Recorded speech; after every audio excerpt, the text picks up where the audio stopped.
I see posts all the time about faulty movement or how people are moving wrong and that is causing people to get injured. It's really common for a high level athlete to have something happen and then for a bunch of people to chime in about how they were incorrectly moving and how that led to the problems that they're facing. And this just is blatantly a predatorial to people who don't understand movement and they don't understand high level stressors and high level performance. And it overlooks the really simple fact that how people learn to move is not via like being told external things to do. It's not like checking boxes. It's very much being constrained to practicing a task that meets them at an appropriate level of challenge and then getting enough reps to learn consciously and subconsciously how to perform that task better. So the argument that faulty movement over time is basically wearing and tearing you down is just kind of bad practice. It overlooks how stress, recovery, adaptation occur.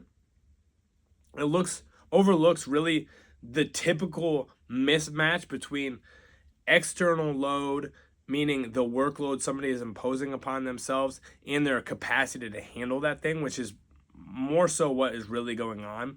People move in all sorts of ways.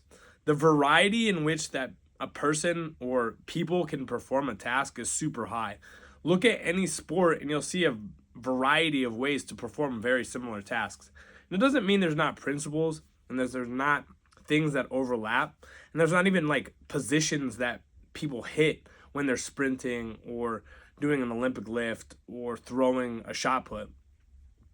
There's definitely carryover and similarities, but pretty much every person who gets good at those things develops their own unique flair and technique for those things, which is super cool.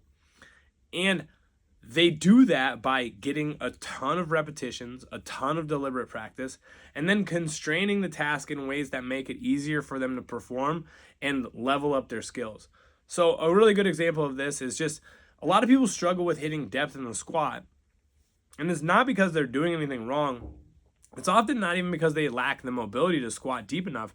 They just can't consciously allow themselves to get down to that position, consistently, out of fear of falling, out of lack of understanding the task.